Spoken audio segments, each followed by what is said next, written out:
to mine and Nicole's new podcast called Think It, Become It, Find Your Inner Glow.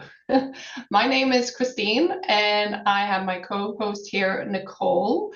And this is a podcast where we're just going to talk about everything energy, mental health, life coach, wellness related, anything and everything that kind of comes to our mind. And today our topic is our journey and how Nicole and I met. But I'm going to let Nicole do a quick introduction about herself and tell us a little bit about who she is. Hello, everyone. I'm Nicole. And Christine and I have just started our new podcast. So we're certified life coaches, EME integration practitioners. And today we're going to talk about our own journeys with the course and how we got here today. And this podcast, you will find tips and tricks, EME related, everything EME that will help you in your life and apply it. And I think like not just EME, but I feel like life coach, wellness, mental health, everything Correct. together. But obviously you and I met because we were doing the EME Life Practitioner Program, which is a life coaching. So EME stands for emotional, mental, and energy. And it's offered by Mandy Morris. And the reason I think, for me at least, the reason I signed up for it was because it embodied everything that I think is important in order to help everybody around us, but also to help myself. I have to be honest. I think most life coaches who decide to become life coaches, I think, a really important aspect of it is you have to coach yourself. You have to do the work on yourself. Absolutely. And I think that that's a little bit, for me at least personally, I was doing a whole bunch of research on what kind of life coaching practitioner certification I thought resonated with me. And I had followed and read Mandy Morris's books, and I just like her positivity, but most importantly, I like her approach to life. She's not one of these people who is like, I have the answer to everything and you have to do it my way or you won't succeed. Absolutely. Yeah, I also joined because I felt very drawn to Mandy. I have been following her for quite a while. Um, I started following her in 2021, which was in the middle of a pandemic, and that was like the hardest time ever.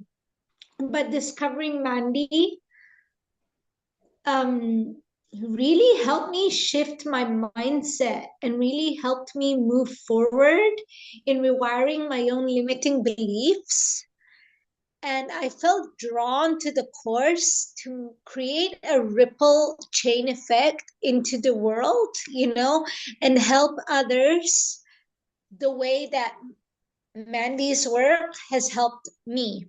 And yes, you were right about mentioning her vibe. I love her vibe. I just feel like she's such an embodiment of the frequency of love.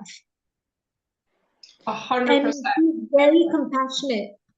Extremely. And exactly what you just said, because she is exactly that. She's the embodiment of love. She is, I feel, love in a person. Absolutely. So for me, I have sort of been on this personal development, healing, energetic journey for a really, really long time. When I was 14 years old, I picked up a copy, which it was my mother's book. One of my mother's friends had given it to her, called by Dr. Brian Weiss, called Many Lives, Many Masters. And it changed my life, but I was too young at 14 to really understand the significance of it. And it made me believe that it's our world is not as 3D as we are perhaps conditioned or brought up to believe. There is much more out there. There is, spirit guides that are watching over us. The universe really wants us to be joyful and happy. Excuse me. But sometimes it can be really hard when you're feeling down and depressed and lonely. It can be really hard to remember that in your heart and in your soul. And I have been through myself, I've been through many bouts of depression. I was clinically depressed for 10 years on very heavy medication. I've struggled with eating disorders. I've struggled with anxieties. I've struggled with a lot of self-doubt. But I decided, I think when I was going through my clinical depression, I decided that that was not going to be my story. I was going to get myself out of that myself. And I had been through all kinds of therapies and many different therapists, but never really found a form of therapy that resonated with me because it was all very black and white. It was all very, this is wrong with you because you have an issue with the chemistry in your brain. And if you take this pill, you will feel better. But it didn't address, and lying on a couch and going on and talking about all the things that happened to me when I was younger and a child as well. Like I can go on and on about it, and I understand it very rationally and pragmatically, but it didn't address how I felt. Which is exactly the difference between EME and just traditional talk therapy. Actually, thank you for sharing your journey. So how was your journey with EME different than just traditional talk therapy? Because I understand, first of all, EME helped me realize that we are all connected energetically. It reinforced what I had already read when I was 14, and I keep coming back to the book. I still have the same copy in the same book. And EME helps you reframe your mind. It takes a lot of aspects of neurolinguistic programming, which I've also studied, and metacognitive therapy, which I've also studied, but it helps you reframe your mind. It helps you reframe your beliefs. It helps you pattern interrupt when you get into this like hamster wheel, as I like to call it, when you're sort of like stuck. You can't, like late at night, you can't fall asleep, you lie, you worry, you have anxieties, your brain, but and that aspect is actually chemical. So EME has taught me how to pattern interrupt. It's taught me, but one of the most important things I think I learned from EME was this notion of, even if you do a 1% shift per day.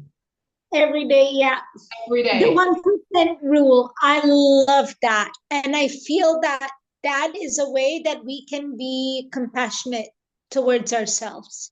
100%, because I think we put so much pressure on ourselves to when we are feeling anxious or depressed or down or lonely, we put even more pressure on ourselves by saying, why am I feeling this way? I have no reason to feel this way. I need to look at all the positive things. I need to be more positive.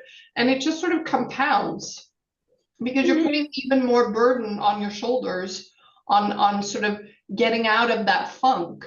So that's why I loved it. Just if you do just 1% change, if you do one little thing that makes you feel better that day, it can have such a profound effect, and it's a catalyst, and it creates a ripple effect, and you find yourself expanding, and then the next day at 1%, and that 1% plus 1% means 2%. You know what I mean? So it compounds over time and it builds up over time. And that's how you get results, because it's not just 1%, 1%, 1%, but all of that just adds up. It compounds over time. 100%, 100%. I totally agree. So yeah, so that is how I find that EME is different and it works for me. How do you feel that it works for you? How do you find EME different? That is a very good question. I absolutely agree with like what you said. I feel that EME gets to the root energetically of limiting beliefs, and it heals the heart rather than just up here as well. It's a combination of both.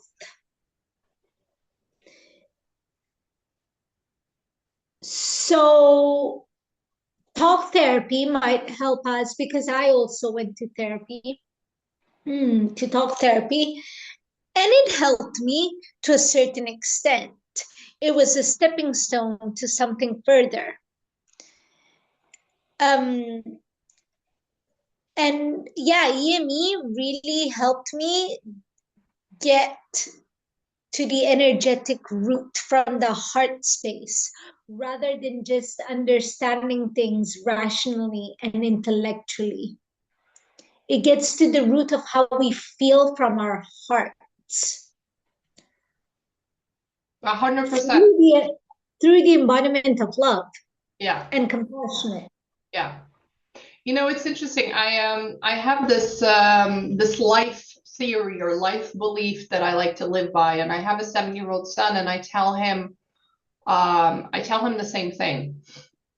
I say every time you walk into a shop or a cafe or something, you know, you look at the people and say good morning and say please and thank you. And he's like, why? That's so annoying. Sorry. And I said, because at the root of it all, every single person, every single human being wants to be seen and heard. We are Absolutely. looking for connections. And I feel like EME helps us all connect because, like you said, it comes from a heart space. I agree. Absolutely. And I feel that that is what is beautiful about Mandy specifically. And why it's different. Again, like, it really is the embodiment of love. You know, I cannot put it any other way. It's just beautiful and it's just gorgeous and it's just light and life and easy. And I honestly believe that is what life is supposed to be. It's supposed to be easy. It's supposed to be light. It's supposed to be fun. But this is not something that I would have said 20, 30 years ago. I'm 40. Oh my goodness, I'm 43 years old. When I was in the midst of my depression and couldn't find a way out, I didn't truly, honestly, authentically believe that life was supposed to be fun and easy and light, which I do feel now after having gone through EME. And not only having gone through EME, but decided that I want to bring that message out and I want to help people and I want to be a life coach and I want to just, you know, embrace everybody and give everybody a big hug. Yes. And I think that is one of the qualities that we should all have as EME practitioners, you know? 100%. Which we both do. But tell me a little bit, Nicole, about your coaching practice and what you specialize in and what kind of people you work with. Okay, that is actually a very good question. So at the moment, it might be very similar to you. I'm working with women who are more spiritually and holistically inclined. Um, because EME, obviously, there's a bit more of a spiritual, more holistic element, an energetic element to it. So I'm currently working with women who are more spiritually and holistically inclined, and I help them overcome limiting beliefs in any area of their life. It can be relationships, career, finances, um, And, we explore with compassion and love limiting beliefs around all of these areas of their life. In order to overcome limiting blocks and limiting beliefs, in order to help them achieve a life they love living. 100%. And I think that is the goal as life coaches, as therapists, is that we want to see our clients thrive and succeed and live amazing, beautiful lives. For my practice, I honestly believe that we all have the answers within ourselves. We all Absolutely. we all have to but we get lost. We can't tune out our own intuition and our own inner voice, because there's so much going on around us in society and work and family and being a good child, a good parent, a good spouse, a good partner, a good employee, all of these things. So we quietly, step by step, silence out that important intuition and that important inner voice. So me as a life coach, I try to help. First of all, I will meet you with incredible empathy and love, and just hold space for your feelings and your emotions. But I am here to guide my clients and to help my clients get back into being able to listen to their intuition and their inner voice, and really find joy in anything and everything that they do. I use a whole bunch of different modalities, so I don't only use EME, which I absolutely love, but I also incorporate it with neurolinguistic programming and metacognitive therapy as well, which I find very effective. And I can help. My clients are from a range of different walks of life, and they have different struggles. And whatever it is, whether it's dealing with the death of a loved one, or having moved to a new country and not finding it easy to get settled, if they're struggling with relationship issues, career issues, like you said, if they're just struggling in general, whatever it is that they're struggling with, I like to help my clients find their inner guidance and their inner voice. And Absolutely. by meeting with my clients and having that first session, so I read a lot of energy, which I think you do as well. And my own guides and my own intuition helps me determine what's the best path going forward with this particular client. What does this client need right now? And how can I facilitate that? And how can I help? That's how I do coaching. I love that. I always say that, like, I'm not here to give you advice, but I'm here to guide you to find your own answers, because I believe that everyone is their own inner healer. 100%, 100%. I also have a strong belief that these tools should be taught in schools. So I would also love to expand to working with children. Oh, that's amazing. I love that. And maybe working with moms as well. Spiritually and holistically inclined mothers. I think that's amazing, because I think, a lot of things change when you become a mother, and all of the pressures that us as women put on ourselves to begin with, the societal pressures of being perfect and being pretty and, all these things, they kind of exponentially grow times 100 when we become mothers, and we take on everything on our plates, and we tend to be very bad at asking for help, because we feel we do it best ourselves, because we feel nobody does it as good as us. And sometimes it's because we like putting ourselves in that role of being a bit of a martyr. And being able to then do everything and then complain, well, you never help me and you never step up and everything. So that's an interesting dynamic there of why why women who are mothers do that to themselves. And that's where compassion comes in. That's where women need to find compassion for themselves, especially as moms, and let go of that guilt. Oh my God, mom guilt is the worst. Because you are the most important person in your child's life. So you deserve to treat yourself as such. And it's so interesting because the mom guilt is so big, and it comes also with a big dose of imposter syndrome, because you're kind of navigating and you're constantly questioning every decision you make as a parent. Is this the right thing? Did I say the right thing? And you know, as mothers or as parents, we also have bad days. And we also sometimes make mistakes. Yeah, and we make mistakes sometimes, and then we beat ourselves up about it, as you know, and like, oh, I shouldn't have said that, I shouldn't have reacted that way. Oh my God, am I going to traumatize my child? What have I done? You know, so it's a lot. I bet. I can definitely imagine.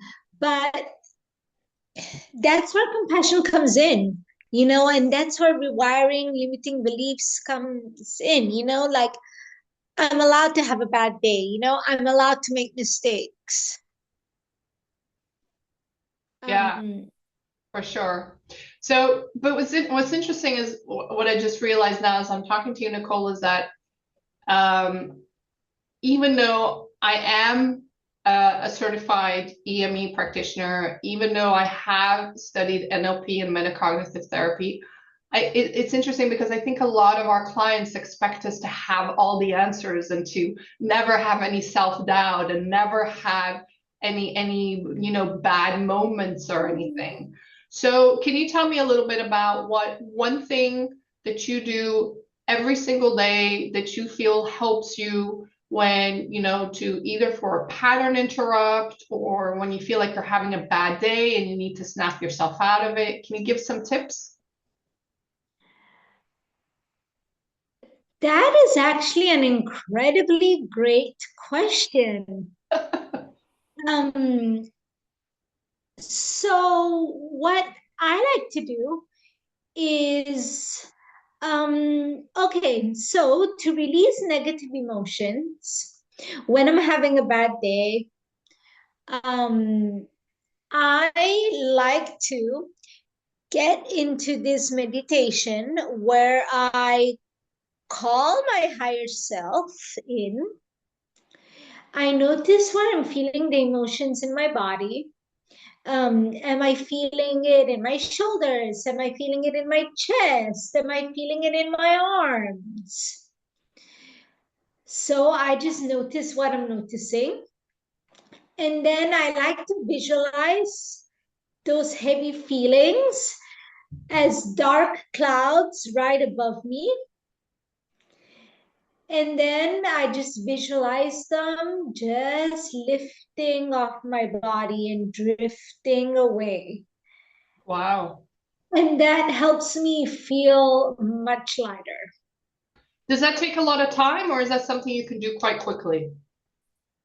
5 minutes. Okay. That's amazing. And the more you practice this, the more that you can actually start doing it if someone triggers you. 100%. Yeah. But it does take practice and it does take repetition. Well, it's like a muscle that you need to exercise. Absolutely. Yeah. Absolutely. And I assume that in the beginning, the first couple of times you do it, it feels very unnatural and it feels like, oh, what am I doing? And it might not necessarily work the first couple of times you do it. Oh, absolutely. Absolutely. It takes practice. And then what else I like to do is, okay, so I love my movement therapy deck cards. Ooh, tell me more about that. What is that?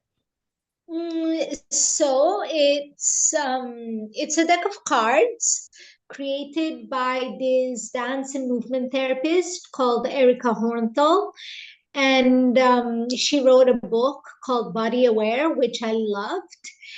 And then I saw that she was coming out with this deck of cards.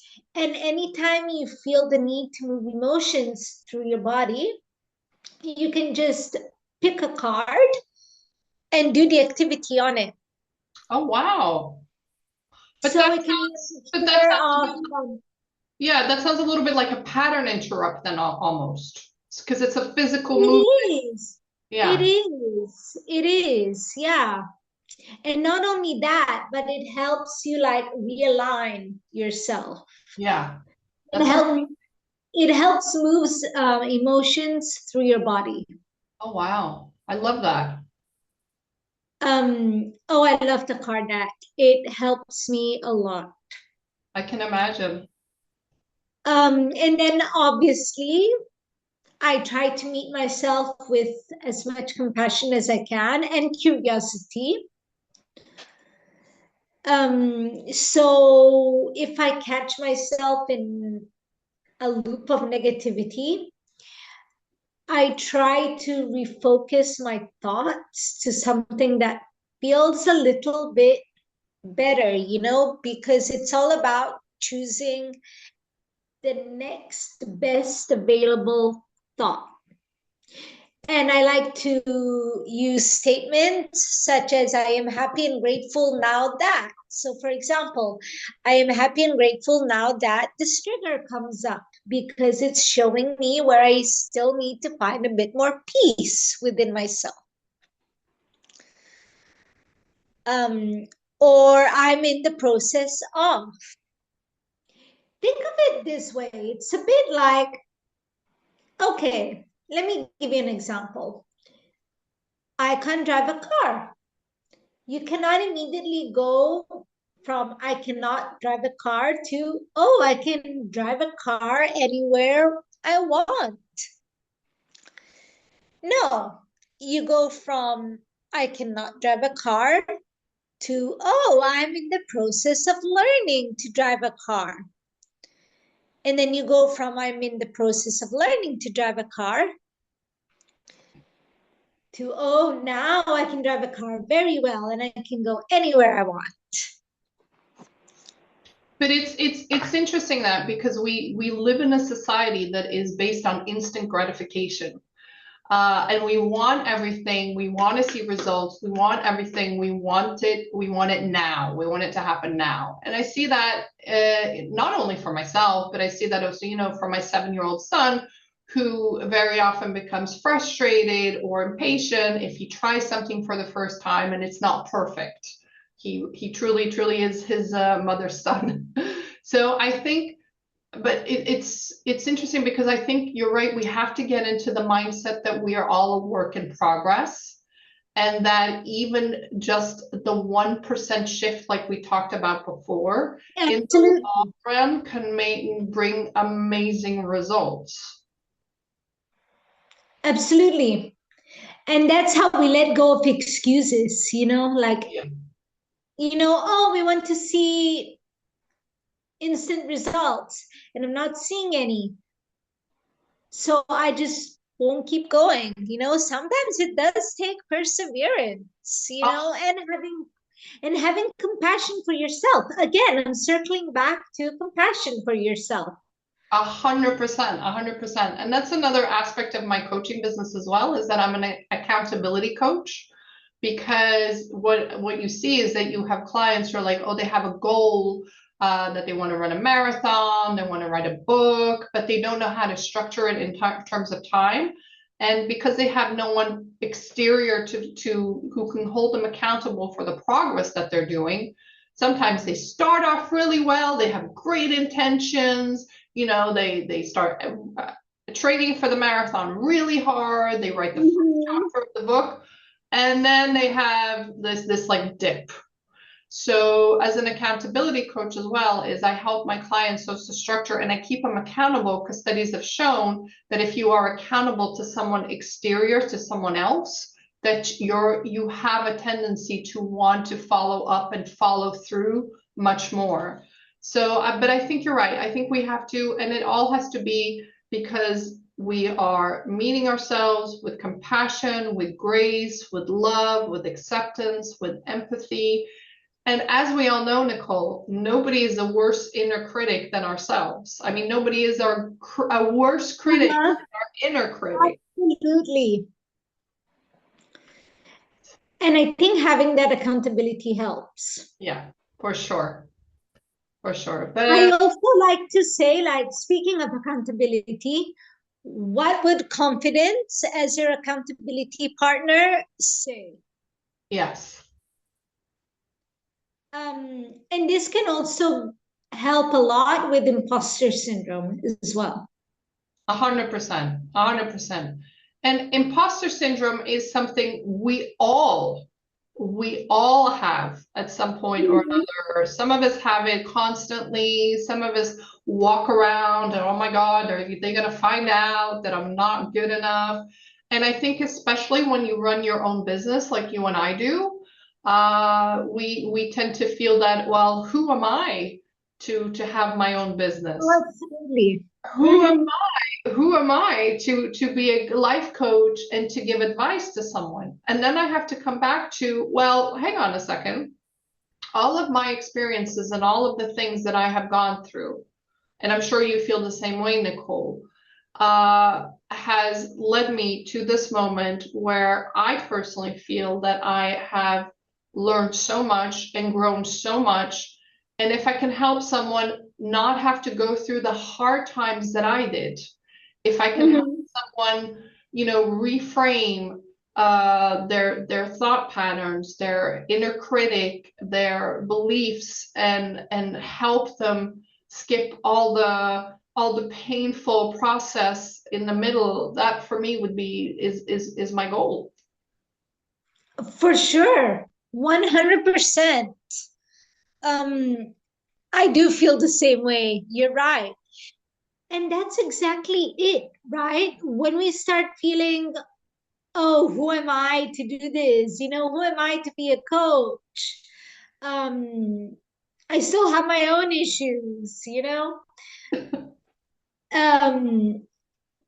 That's precisely what we have to circle back to. That yes, we have been through a lot, and our experiences can help other people. There's someone out there who needs to hear what we're saying. 100%, 100%. And we know we can offer a lot of love and compassion because we know that we both have those qualities. Yeah, for sure. Which is how we can help guide other people. Absolutely. All right, well, this was amazing. So this was the first episode of our podcast, and we're gonna be publishing a new podcast once a week. Yeah. And we would like you guys to subscribe and to follow us. So Nicole's Facebook page is called Find Her in a Glow. You can find a little banner here. The Inner Glow Guide. Oh, Find Her in a Glow Guide. There you go. And my website as well is at the bottom. And if you go on my website and you sign up for my newsletter, you can also download a free guide, which I have, which is called the Mindset Transformation Guide. And Nicole and I will see you next week. All right. Bye, you guys. Bye, everyone.